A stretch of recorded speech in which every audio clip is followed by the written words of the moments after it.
식사했어요? 네. 많이 했어요? 맛있게 먹었어. 네. 다행이다. 잘했어요. 켜졌나? 모르겠네. 아무튼 뭐 시작하도록 하겠습니다. 네. 우리 저번 시간에 지금 과정이 재침례 운동에 관해서 우리가 지금 알아보고 있었던데요. 가장 먼저 스위스에 있었던 재침례 운동. 이 줄까지는 우리가 저번에 다뤘던 내용이에요. 여기까지는. 이 부분도 같이 갔다니까. 그래서 손을 그는 거예요. 자, 스위스 재침례 운동, 그 재침례 기원과 역사를 알아봤었고, 스위스의 재침례교 지도자들이 있었겠죠. 그 지도자들의 여러분은 저번에 다뤘던 내용입니다. 두 번째 스위스 재림교도 신앙하고, 그리고 이제 두 번째로 독일의 재침례 운동까지 우리가 거의 들어갔었어요. 그때 독일의 재침례 운동에서 순수 신앙가를 다뤘는데 가장 먼저 미카엘 자틀러에 관해서 우리가 3차에 다뤄봤습니다. 자, 그 다음에 순수 신앙 운동가들, 지금 독일의 재침례 운동에 관해서 설명드리고 있죠. 자, 두 번째는 이제 발타사이 후프마이어. 이 사람부터 우리가 한번 다뤄보도록 하는 것이 이 시간으로 한번 이제 가보도록 하겠습니다. 자, 우리가 앞서 잠깐 살펴보자면은 신수 신앙 운동가들이 방금 말씀드렸던 미카엘 자틀러 이런 인물들이 자기 의견과 또 자기의 또 신앙에 또 반대로 신앙을 외치다가 또 개혁을 하려다가 아니면은 저 카톨릭이라 아니면 개혁파 교회로부터 여기 탄압받고 억압받고 여기 서로 의견의 대립이 있었던 그 과정을 살펴봤고 그 과연 의견 대립은 무엇이었는가 하는 것도 여러분과 한번 살펴봤었습니다. 자, 그 다음에 발타사르 후프마이어로 가보겠습니다. 자, 이 후프마이어는 아우구스부르크에 있는 한 5마일 정도 떨어진 바이에른에서 가난한 소작인의 아들로 태어났습니다. 아주 가난한 농부의 아들로 태어났다는 말씀 되겠죠. 자, 그는 프라이부르크에서 또 거기에 있는 대학에서 석사, 학사 과정을 다 받고 이렇게 공부를 이어나갔죠. 자, 그의 생활이 너무 신기함으로, 아주 신실함으로, 그리고 또 순결함으로 친구들에게 의해서 너는 의학 공부를 해라. 그러면 좋겠다 하는 그런 공고를 받기도 했었죠. 그러나 그는 잉골슈타트 대학에서 28세의 젊은 나이로 오히려 신학 박사 학위를 받게 됩니다. 그래서 이 후프마이어는 방금 말씀드린 그 잉골슈타트 대학의 교수가 되어버리죠. 자, 그리고 또 그 도시의 유명한 또 고등학교의 교장까지 맡는 그런 일을 또 해나가게 되죠. 그리고 또 레겐스부르크의 주교와 또 성당의 설교자가 또 되기도 했었죠. 이렇게 활약을 해 나갔습니다. 자, 그러나 이 후프마이어는 대학을 떠납니다. 그 주된 원인은 뭘까요? 그 원인은 자기가 몸담고 있는 그 잉골슈타트 대학은 앞서 말드렸던 그 루터와 숙적인 그 사람이 있었죠. 요한 에크가 있었는데 바로 그 사람이 같은 학교에 있으므로써 그 사람의 신학을 따를 수가 없으므로 그 학교를 나오게 된 동기가 된 것이죠. 자, 그래서 이제 그는 오스트리아 발트슈트 지방에서 은거를 했습니다. 여기서 그는 이 비어있는 유대교 회당을 이용해가지고 강한 개혁적 설교를 해 나가게 되죠. 자, 이렇게 하다 보니까 이번에 군중들이 너무나 많이 몰리게 되죠. 자, 그러나 거기 있는 수도승들은 오히려 폭동을 일으킬 정도로 이렇게 많은 인원이 모여 된다는 것입니다. 자, 그래서 이 후프마이어는 개혁 정신을 가진 에라스무스 그리고 또 글라리안 등을 만나서 교제를 나눴지만은 또 그들은 그와 같이 개혁을 추진하지는 않았다는 것이죠. 그래서 그는 결국 취리에 있는 쯔빙글리를 찾아가지요.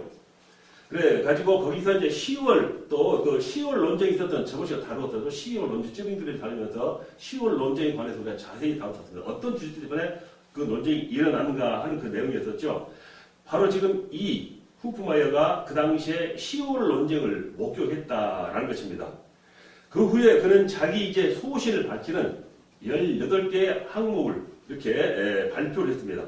자, 이때 그 발표한 내용의 주된 내용은 뭔가 하면은 중생에 관해서, 그리고 미사에 관해서, 그리고 의식에 관해서, 그리고 성상에 관해서, 그리고 의롭게 됨 등 그런 주제를 가지고 발표를 해 나갔죠.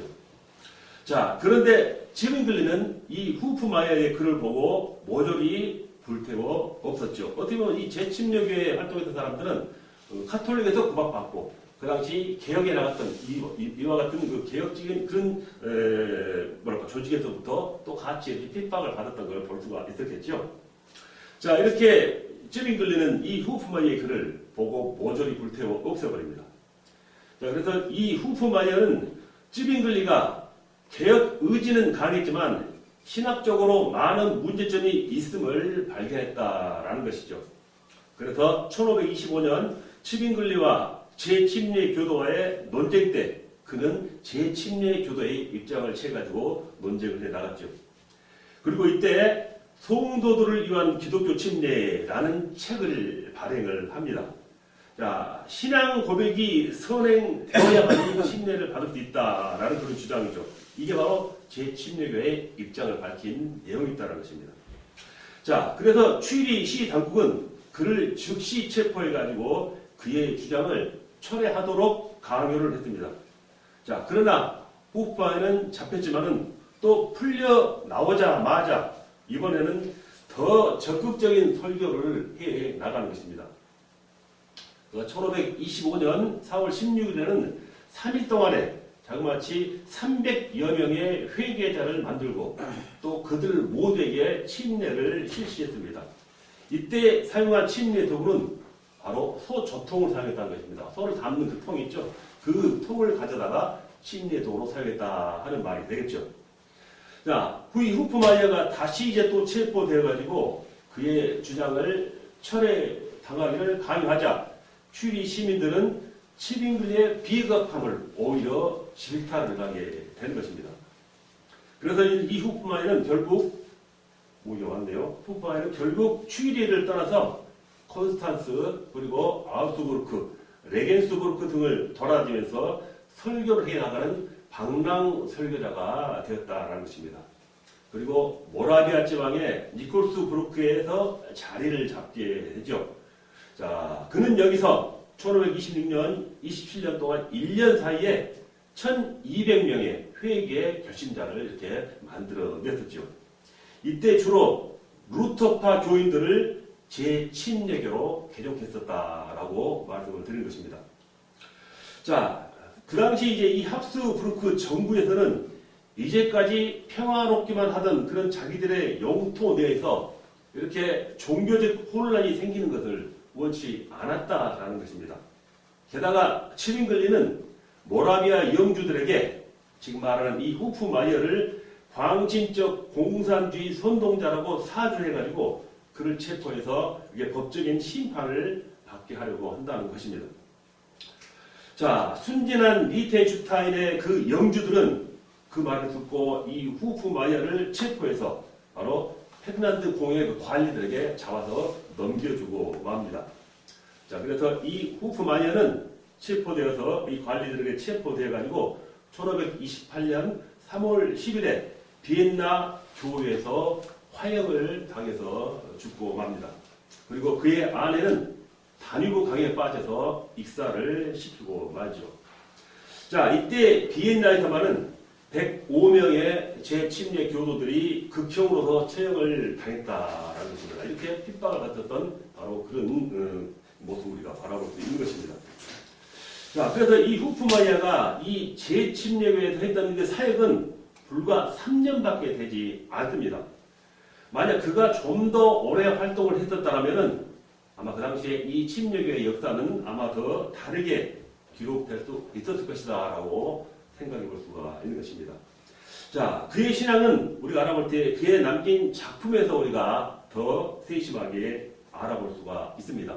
우리가 그 내용을 한번 더 살펴본다면 그의 주된 내용은 첫째로 성경만이 최고의 권위다라는 것을 주장했었죠.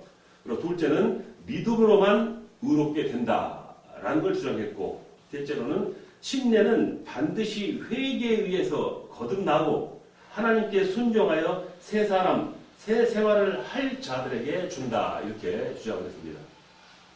그리고 네 번째로 주의 만찬은 잔과 빵을 함께 주어야 하며 구원받는 성도에게 기념의 만찬이 되도록 해야 한다라고 주장했고, 다섯 번째로는 목사는 제사장이 아니라 복음 전파자이다 라고 또한 이렇게 역설을 했습니다. 또 그 다음에는 교회는 국가와 분리가 돼야 한다라고 주장했죠. 그 당시에는 교회, 국가 아니면 정부와 이렇게 밀접한 관계를 가지고 이렇게 이루어졌던 것을 우리가 볼 수 있었죠. 자, 그 다음 일곱 번째로는 믿는 자의 대제사장권은 개인적인 특권이다 라고 또한 주장을 했습니다.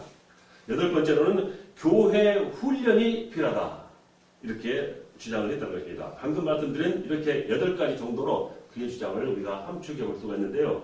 이런 사람들을 우리가 볼 때 후프마의 신학이었다라는 걸 우리가 살펴볼 수 있고 또 이러한 내용을 우리가 정리해 볼 수가 있는 것입니다. 자, 제7역에서 이렇게 자기의 사역을 해나갔던 인물들이죠. 자, 이게 바로 발타사이 후프마에 대해서 알아보았습니다. 자, 다음으로는 한스 댕크에 대해서 한번 살펴보겠습니다. 자, 이 한스 댕크는 저명한 인문주의자로서 바젤의 에라스무스 모임의 일원입니다. 그는 1523년 뉘른베르크에 있는 세발두스 학교의 교장이었습니다. 학교의 교장이었단 말씀입니다. 자, 그리고 1524년 말에 그는 이단으로 고소되어가지고 도시에서 쫓겨나는 추방령을 당했습니다. 자, 그 이후로 지금 우리가 다룬 이 댕크는 떠돌아다니는 전도자가 되고 말죠. 자, 근데 그의 가르침은 신비주의적 어떤 그런 색채를 짙게 나타냅니다. 그는 사람 안에도 하나님의 본성의 빛, 즉 내적인 말씀이 있다라고 주장을 했지요. 자, 그는 이것에 의해서 인간이 하나님의 길을 충실하게 갈 수 있도록 이렇게 인도한다, 지도했다라고 말을 했고 이렇게 가르쳤었고, 이 댕크의 이와 같은 영향으로 전국에서 수천 명이 회개를 하고 침례를 받았다라는 것이죠. 자, 이들의 믿음을 보면은 제16도 드리겠죠. 이들의 믿음을 보면은 사랑, 믿음, 그리고 육체를 십자가에 못 박아야 한다는 것이 있는 내용입니다. 자, 많은 고난과 어려움 가운데서도 항상 인내와 겸손을 나타낼 것, 그리고 이웃에게 진정한 도움을 줄 것, 그리고 빌려주기, 꾸어주기, 나눠주기 등으로 서로 도울 것, 혼자 독차지 하지 말고 함께 서로 도울 것, 공유할 것, 그리고 서로 형제로 부르는 것 외에 다른 것을 가르치지 말 것, 이러한 것을 주된 내용으로 그들의 신앙생활을 이어나간 것입니다. 자, 이 댕크는 1526년 8월에 제7예교 지도자들을 위한 집회를 소집을 하게 되었죠. 근데 이 집회에 참석한 사람들은 누구를 다 막론하고 다들 국법 위반자로 처단을 당하게 되죠. 이 댕크도 이와 같은 환경에 의해서 결국 1527년에 처형을 당해서 죽고 맙니다. 자, 이렇게 한스 댕크를 약간 알아봤었고, 그 다음에는 한스 훈트라는 인물에 관해서 한번 살펴보겠습니다. 자, 이 훈트는 서적을 재벌하고, 즉 책을 재벌하고 만들어서 파는 그러한 직업을 가진 자였습니다. 1526년 오순절 때 침례를 받고 이제 설교자가 된 인물이죠. 자, 그는 그 아우구스 부르크 지방의 제7례 교도들 중 가장 중요한 위치를 차지하기도 했습니다. 자, 그가 니콜스 부르크에서 일하고 있는 이 후프마이어와 논쟁을 한 적이 있었습니다. 앞에서 후프마이어. 이 후프마이어는 자기와 자기 가족이 위험한 순간 생명을 지키기 위해서는 정당 방위를 하기 위해서 무력 사용이 가능하다라고 주장을 했습니다. 여기에 반해 지금 말한 이 후스는 기독교에는 어떠한 폭력에 대해서도 절대로 저항해서는 안 된다라는 주장으로 서로 이렇게 맞부딪혔다라는 것입니다. 자, 이 한스 훈트는 철두철미하게 무저항의 저항을 이론을 내서 고집을 했습니다. 자, 후프마이어는 긴박한 상황에서나 하나님의 인도하심을 분명히 느낄 때에는 군인으로서 전투에 참여할 수 있다라는 주장을 했었고, 이 훈트는 기독교에는 칼과는 전혀 관계가 없고 영적인 출교에만 관련해서 관건이 사용이 가능하다라고 했습니다. 자, 그렇기 때문에 기독교에는 절대로 싸우거나 바로 살해를 해서는, 즉 사람을 죽여서는 안 된다라고 말했었고, 그래서 국가의 공직도 또한 맡아서는 안 된다 이렇게 주장을 했죠. 자, 그래서 이 한스 훈트는 1527년 니콜스 브루크에서 결국 체포를 당했으나 또한 비엔나로 도주하는데 성공을 합니다. 자, 그 후 서쪽으로 린즈, 멜크, 또 그리고 스테이어 지방을 수운하면서 많은 사람들에게 침례를 주었죠. 그는 그리스도가 곧 재림하여 최후의 심판이 닥칠 것을 설교했습니다. 그리고 방종과 공산주의를 설교했다는 제목으로 또다시 체포를 당하지요. 자, 그는 그래서 결국 아우구스트 브루크에서 투옥되어 있던 중 탈주를 기도하다가 결국 살해를 당하고 맙니다. 자, 이와 같이 몇 신도신앙 운동가에 대해서 우리가 살펴보죠. 미카엘 자틀러, 발타시 후마이어, 그리고 한스 벨크, 한스 훈트입니다. 자, 이 네 사람 외에도 또 순수 신앙가들이 많이 있다라는 것이죠. 한번 그들에 대해서 간략하게 한 번 더 살펴보도록 하겠습니다. 자, 제이콥 후트는 모라비아의 니콜스 브루크에서 비폭력 공동사회를 조직을 했습니다. 폭력을 쓰지 말자는 그런 조직이 되겠죠. 대부분 공인이나 농부들로 이루어진 약 1,500명의 그런 형제 단원을 이렇게 약 80개 지역에 한 200명 정도의 어떤 그런 모임으로 나눠서 공동 집단을 이뤄서 자기들의 신앙을 펼쳐나갔죠. 자, 이들은 형제 간의 사랑과 평등을 추구했습니다. 그리고 또한 가난한 자들과 억압받는 자들에게 큰 관심을 보여야 한다라고 주장했고, 그래서 신약교의 모든 모습을 그대로 신약교 모습을 다시 복원해야 한다라는 것도 그들의 신앙이었다는 것입니다. 자, 그것이 바로 자발적 공동생활인 바로 이 후터의 공동체들이었다 우리가 살펴볼 수 있습니다. 자, 그런데 오스트리아 정부에서는 1520년에 이 후터를 화형에 처한 후에 그 후터 공동체를 강제로 해산시켜버리고 맙니다. 자, 오늘 우리들은 어떻게 보면은 이 종교의 자유라는 국법의 보호 아래 살고 있기 때문에 이 같은 사실을 아마 지금 생각해보면은 이해하기가 어려울 수도 있을 것입니다. 그러나 그 당시의 국법은 이러한 것들을 절대 용납할 수가 없었다는 것입니다. 즉, 신앙과 종교는 국가는 하나의 합일체로 이렇게 다뤄질 수 있었고, 신앙도 국가가 지정해주는 그 신앙을 믿었기 때문에 그 국법에 위배가 됐다라는 것이죠. 그래서 그러한 자들에게 바로 국법 파괴자라는 그런 죄목으로 모두 사형에 처하게 된다는 것입니다. 자, 한때 츠빙글리에 침구했던 스위스 사람 루드비 해처는 인문주의로 수련을 쌓고 독일 신학 등 신비 학문에 심취한 자였습니다.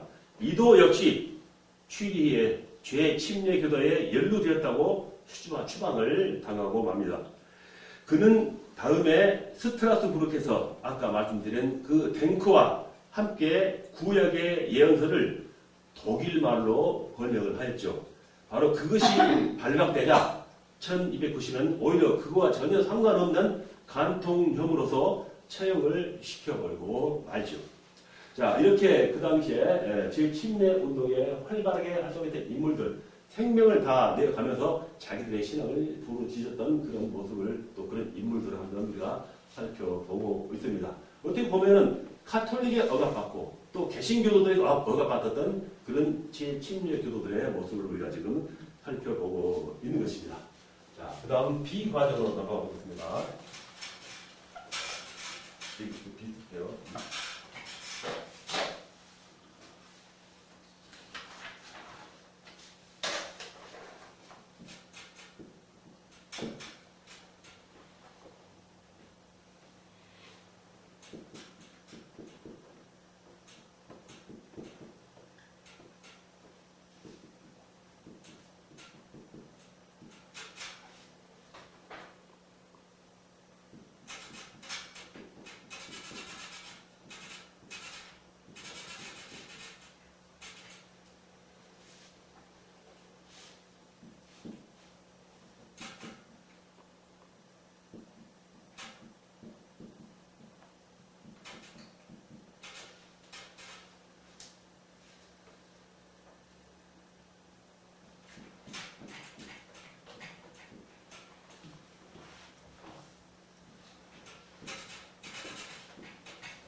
사회운동 성향의 재침례 운동입니다.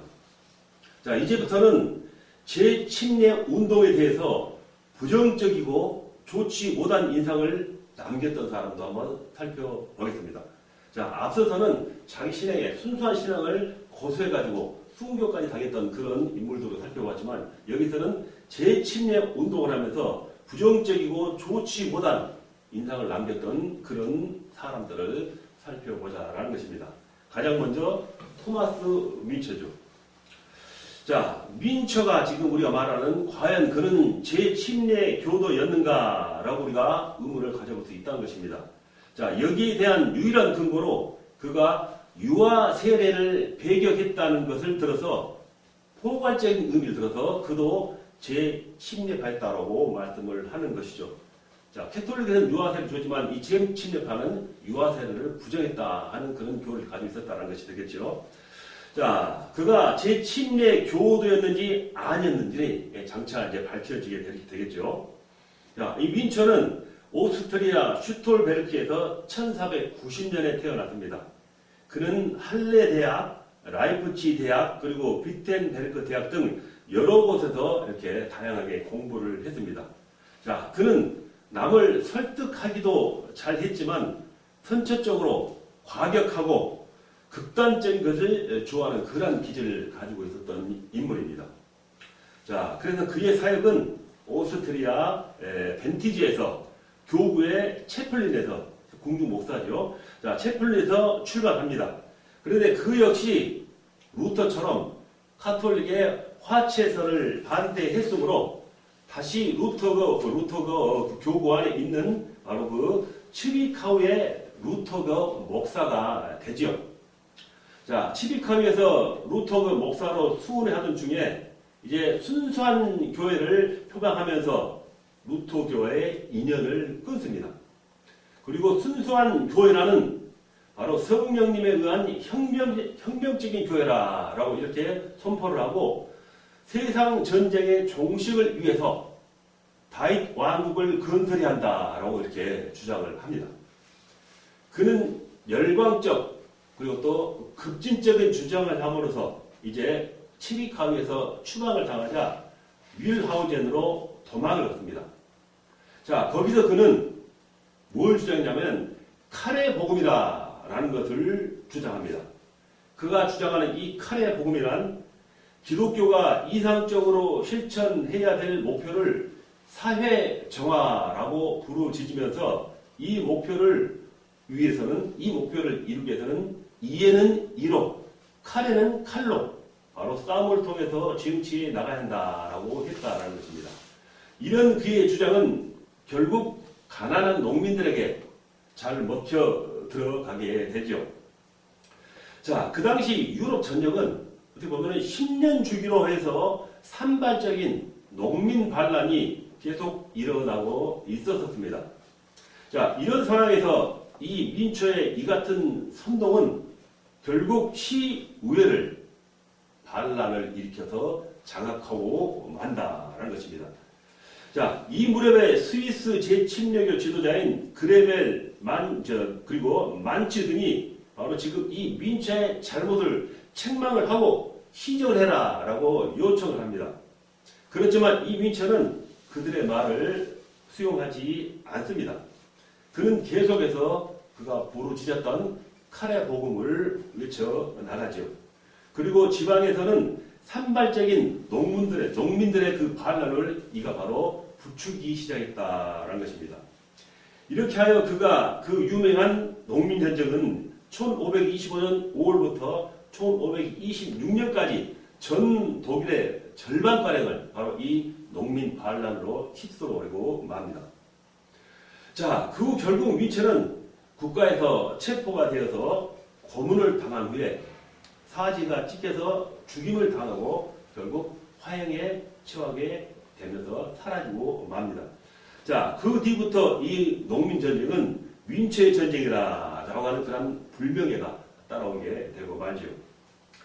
자, 그렇다면 독일 사람들은 이러한 윈처의 행동을 어떻게 평가를 했는가라는 것입니다.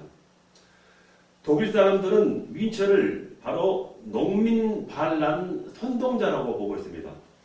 자, 그런데 여기서 한 가지 짚고 넘어가고 싶은 것은 농민 반란이라는 것은 그 당시에 유럽 전체에 있었던 국가의 전체적인 흐름이었다라는 것을 우리가 한번 고려해야 하며 그 모든 농민 반란의 주모자가 이게 일개 한 도시의 목사의 혼자 힘으로는 불가능하다, 가능하지 않았다라는 것도 또한 반면적으로 생각해야 한다는 점이죠. 자, 뮌처가 제침례 교도였다라고 하는 그 전제 하에서 독일 제후들은 제1차 슈파리어 회의에서 제침례 교도들에게 사형을 내리도록 의결을 합니다. 자, 그러나 뮌처가 과연 제침례 교도였는가? 자, 스위스나 독일의 순수신앙 운동가들이나 네덜란드에 있었던 제침례 교도들과 비교해 볼 때 그는 순수한 제침례 교도들과는 다른 점이, 즉 많은 차이가 있었다라는 것이죠. 자, 다른 제침례 교도들은 모든 궁극적인 그러한 권위의 근거를 이렇게 오직 성경에만 두었습니다. 그런데 뮌처는 어떠했는가라는 것이죠. 그는 성경의 권위보다는 성령님으로부터 오는 직접적인 계시를 성경보다 더 중요하게 여긴 그런 면이 있다라는 것입니다. 그리고 또 다른 원래 순수한 제침례 교도들과 또 다른 차이가 있다는 것입니다. 모든 제침례 교도들은 자신들이 비록 억울하게 추방을 당하고 극형에 처해진다 할지라도 끝까지 묵묵하게 순교를 당한 것을 알 수 있습니다. 자, 그 어느 누구시 또 어느 정부나 국가에 대항하여서 싸운 이들이 없었다라는 것입니다. 그런데 이 뮌처는 칼의 복음을 가지고 최전선에서 투쟁을 했다는 것입니다. 이런 점에서 그들과 큰 차이가 난다라고 하는 것을 우리가 살펴볼 수가 있습니다. 자, 그렇지만 역사는 지금까지 이 뮌처가 농민전쟁의 주모자여 제침례 교도했다라고 전해오고 있습니다. 자, 특히 뮌처와 바로 스위스 제침례교 지도자와의 연관성을 들어가지고 그렇게 말들을 하고 있죠. 자, 그렇지만 석연치 않은 것은 사실입니다. 어쩌면은 이 당시 제침례 교도들은 로마 카톨릭도 거부하고 루터의 개혁도 거부하고 튜빙글리의 개혁도 거부하는 등 유럽사에서 외로운 고아와 마찬가지이기 때문에 그것이 오히려 크게 작용했을지도 모른다 하는 것을 우리가 또 생각해 볼 수가 있죠. 자, 민스터가 들었던 어떤 글은 켜도 여기 나가든지. 자, 좋습니다. 자, 이렇게, 예, 자, 민스터 공화, 왕국에 대해서 한번 우리가 일체 살펴봤었고요. 자, 두 번째로는 뭐냐면은, 이들이 다뤘던 그 당시에 어떤 그 기간 동안에 왕국이라고 불릴 만큼 이렇게 왕성한 때가 있었다는 것입니다. 그 부분에 대해서 한번 더 여러분들 살펴보겠습니다.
민스터 왕국에서 한번 살펴보겠습니다. 자, 민스터의 개혁 시장이죠. 자, 개혁을 어떤 모습으로 해 나갔을까요? 자, 지금 말씀드린 이 민스터라는 것은 네덜란드 국경에서 얼마 되지 않은 베스트팔리아 지방의 도시이며 한 교구의 이름입니다. 민스터가요. 자, 이 민스터는 독일령에 썼고 이곳의 통치자는 로마 카톨릭의 교주였습니다. 로마 카톨릭의 주교였습니다. 이 책을 다룬 그 주교가 통치자는.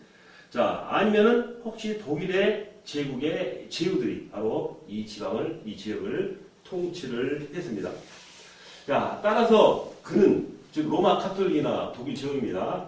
종교만이 아니라 세속 제후의 모든 권한을 갖고 자신의 주권국을 통치해 나갔다라는 것입니다. 자, 이 민스터에는 모든 정부의 주요 직책을 카톨릭 성직자들이 다 맡고 있었습니다. 모든 세입과 그리고 세출에 따른 세금 징수도 성직자들이 다 하였다는 것입니다. 자, 이곳의 모든 땅은 성당에 소속된 그런 부유한 천사들이 독차지하고 있었다라는 것이죠. 그래서 이곳 시민들은 이 성직자의 통치 아래 어떻게 보면 시달리면서 억압받고 살고 있었다라고 말씀을 드릴 수 있습니다.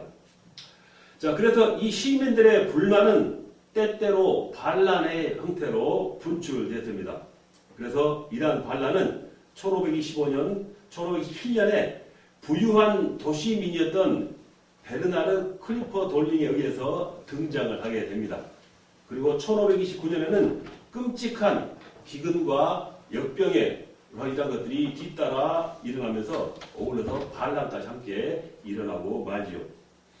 자, 이 민스터 시에는 교회 개혁이 그런 바람이 늦게 불었다고 볼 수 있습니다.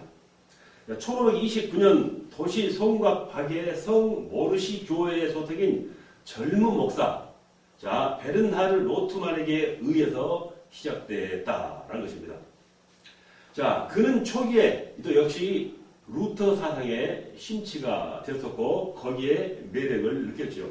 그래서 믿음으로 의롭게 된다는 그 진리를 이 또한 역시 설파를 해 나가죠. 그뿐만 아니라 재침례 주자들이 강조하는 공동체 내에서 가난한 대중을 위한 어떤 그런 관심을 계속 강조하기도 했습니다. 그래서 이것이 확연이 되어서 결국 그도 재침례주의자라는 오해를 갖고 이제 설교를 하지 못하도록 제지를 받고 말죠. 자, 이 로트만이 유아 세례를 반대하자 이제 카톨릭에서나 루터교 측에서 크게 이제 신경을 쓰게 됩니다. 그러나 이 로트만이 자신이 공개적인 금욕생활과 자비를 넘치게 이렇게 베풀었기에 그의 영향력은 빈불망론하고 막대하게 이렇게 작용했습니다. 그의 설교를 들은 채권자가 채무를 용서해 주었으며 사람들은 이 로트만에게 많은 돈을 맡겨가지고 구제에 사용하도록 했습니다. 이 로트만은 강압적인 공산주의를 말하지 않았으나 예루살렘의 원시 기독교를 가능한 따르려고 했다는 것입니다. 자, 이렇게 되자 신앙으로 박해받던 사람들이 바로 이 민스터로 이제 몰려들기 시작했다는 것입니다. 자, 이러한 결과를 가져온 바로 방금 말씀드린 그 인물이 이 로트만이다라고 생각할 수가 있습니다. 자, 두 번째는 멜키오르 호프만의 예언입니다. 자, 이 또한 어떤 색다른 다른 모습을 나타내서 그런 부분을 우리가 살펴볼 수 있겠죠. 자, 이 호프만은 스와비안 출신의 모피공이었습니다. 가죽을 다룬 그런 모피공이었는데 그는 직업상 유럽 동부 및 라인할트라는 그 지역을 이렇게 왕래를 했었죠. 그러다가 그도 역시 루터의 설교의 매력을 느끼고 루터 교원이 되었습니다. 그리고 1529년경에는 찌빙글리파로 갑니다. 거기서 그는 다니엘 11장에 관한 종말론적 주해설을 주소하고 각종 광기 어린 예언을 남발합니다. 자, 그로 인해서 그는 결국 찌빙글로부터 추방을 당하고 말죠. 그 후 그는 이제 스트라우스부르크에서 피신을 하게 됩니다. 자, 여기서 제 침략으로 알려진 카스파르 슈퍼크펠트에게 영향을 받으면서 더욱더 극단적인 예언을 하게 된 것이죠. 자, 그는 여기서 이제 요한계시록을 연구한 결과 이 스트라부르크가 마지막 날의 새 예루살렘이라고 주장을 합니다. 이때 그의 열정적인 설교에 감동된 이들은 바로 이 새 예루살렘의 꿈을 안고 이 스트라부르크로 몰려들죠. 그리고 자기는 6개월 동안 투옥될 것이며 그 후에 세상의 종말이 올 것이라고 이렇게 가르칩니다. 그러나 이 스트라부르크에서는 이 달갑지 않은 자를 옥에 가두어버리고 결국 10년 동안 괴로움을 당하게 하다 결국 죽이고 말죠. 그런데 그의 그러한 예언을 믿던 그런 사람들이 그의 투옥까지는 실현되었지만은 6개월 이후에 세상의 종말이 오지 않았다는 것입니다. 그래서 그로 인해서 실망을 하게 되겠죠. 자, 이때 호프만은 다시 새 예루살렘은 스트라부르크가 아니라 민스타라는 또 주장을 하기도 했습니다. 이 당시 민터는 한참 앞서 말씀드린 그 이 로트만의 개혁으로 많은 사람들이 몰려들고 있을 그 당시였었죠. 그런데다가 이 호프만이 새 예루살렘은 민스타라라고 말해서 더 많은 사람들이 이 지역으로 몰리게 됐다 하는 그 결과를 가져오게 된 것입니다. 그래서 이러한 상황, 이 지역에서 봐서 바로 민스터 왕국이가 불렀다라고 말씀드릴 수가 있는 것이죠. 자, 그렇다면 이 민스터 왕국의 주창자들은 누구인가 하는 것입니다. 그 주창자들에서 한번 좀 잠깐 살펴본다면은 먼저 얀 마티스라라는 인물을 우리가 드러낼 수가 있습니다. 자, 이 마티스는 폴란드 출신의 제과공이었습니다. 과자를 만든 거였겠죠. 자, 그는 윈처가 세우려 했던 아까 말씀드린 그 다윗의 왕국을 이제 자기가 세웠다고 이렇게 주장을 합니다. 그리고 앞으로 이렇게 건설할 이 천년 왕국을 위해서 택함받은 자들은 택함받지 못한 자들에게 칼을 휘둘러서라도 이제 천년 왕국을 예비한다라고 주장을 하죠. 자, 이와 같은 마티스의 예언에다가 또 감동적 설교가인 이 로트만이 합세를 했습니다. 그리고 그 지방의 유지이며 큰 직물상인 바로 크니퍼 돌링크라는 인물이 가담함으로써 이들의 세력은 갑자기 삽시간에 이렇게 확장되고 말이죠. 그래서 그로 인해서 1,400명의 인원들이 재침례를 받기도 했다라는 것입니다. 자, 이때 라이멘의 존이라는 인물이 도착합니다. 이 존은 유명한 네덜란드의 사도 얀 보켈스라는 이름으로 더 유명한 인물입니다. 이 존은 당시 25세의 젊은이로서 또 잘생기고 구변이 능한 그런 인물이었습니다. 자, 그는 바로 지금 말씀드린 이 얀 마티스에 의해서 재침례를 받은 지 얼마 되지 않은 초신자로서 열정적으로 이렇게 전도를 해 나갑니다. 자, 그는 이 초신자의 열심으로 1534년 2월 8일에 크니퍼 돌리크와 민스터 시가를 뛰어다니면서 모든 이들에게 죄를 회개하라 라고 이렇게 외치고 다닙니다. 이때 종교적 히스테리에 감면된 수많은 사람들이 그를 보고 그를 따라서 소리를 지르고 땅 위에서 뒹구르는 그런 광태를 이렇게 실현하는 그런 모습도 보이기까지 했다라는 것입니다. 자, 이런 여세를 몰아가지고 그는 이제 이 시청과 시장을 결국 장악해버리고 맙니다. 자, 이때 놀란 중산층의 루터파 교인들이 도시를 많이 떠나게 됩니다. 그 대신 전국의 무산 대중들이 그 자리를 채워가지요. 이제 그래서 2월에는 완전히 재침례파로 구성된 시의회가 탄생을 했습니다. 자, 그래서 이 얀 마티스는 지금 그곳에 남아있었던 카톨릭과 루터교 신자들을 추운 겨울 이렇게 성 밖으로 추방해오려고 맙니다. 자, 그리고 이곳을 떠나기를 거부하는 이들은 시장에서 대중이 보는 앞에서 다시 침례를 받게 했다라는 것입니다. 자, 이 얀 마티스는 이제 독재자의 위치에 올라가서 이제 공포 정치까지 하게 됩니다. 모든 현금과 재산은 국가가 소유하며 모든 주택들은 항시 개방되어서 공동 소유가 되게 합니다. 그리고 성경을 제외한 모든 서적들을 불태워지고 노동자들은 자기가 필요한 만큼 현물로서 이렇게 임금을 받아갔습니다. 그리고 병사들에게는 이렇게 공동 식당에서 이렇게 식사가 지급된 어떤 그런 제도를 마련해 나간 것이죠. 자, 바로 이런 때 성 밖으로 물러간 주교의 군대들이 계속 성을 포위하고 자기 손에 들어오는 이 재침례 교도를 다 잡아 죽이기 시작합니다. 이때 얀 마티스의 이는 바로 구약에 나왔던 말씀이죠. 구약에 나온 그 기도원처럼 소수 정예 그런 군인들을 뽑아가지고 주교의 군대와 싸우러 나갑니다. 이때 얀 마티스는 물론이고 모든 군대가 주교의 군대에 의해서 살해되고 맙니다. 그리고 이 얀 마티스의 사후에 바로 라이덴의 존의 후계자로 이제 그 뒤를 계승해 나가게 된 것입니다. 자, 두 번째 라이덴 존은 두 번째 시간에 이어가도록 하겠습니다. 잠시 쉬는 시간 갖도록 하겠습니다.